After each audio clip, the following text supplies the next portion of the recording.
Bu zarafat deyil.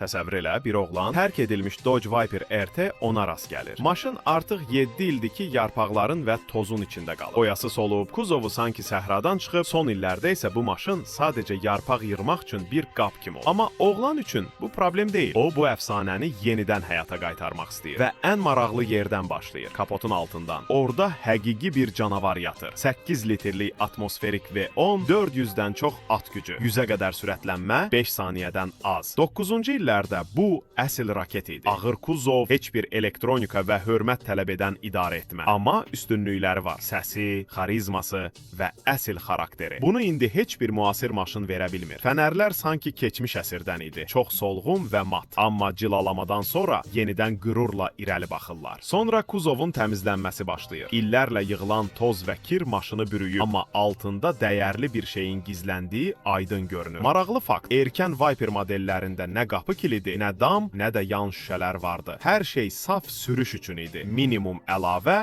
maksimum hisslər. Disklər pis vəziyyətdə deyil, amma qulluq istəyir. Avtokimya, fırçalar, hər şey işə düşür və nəticədə onlar yenə parıldayır. Ardınca aktiv köpük. O, ilk yuyulmadan sonra qalan kiri tam yox edir. Diqqətli hərəkətlərlə kuzov dirçəlir. Dodge Viper aqressiv, alçaq və vəhşidir. Dizaynı əzələlərin və dəliliyin qarışığıdır. Geniş kapot, uzunsov forma, ikili çıxış və heç bir artıq bəzəyi yoxdur. Hətta yerində dayansa da sanki gəlin gedək deyir. Kuzov artıq təmizdir, amma iş burada bitmir. Polirovka başlayır.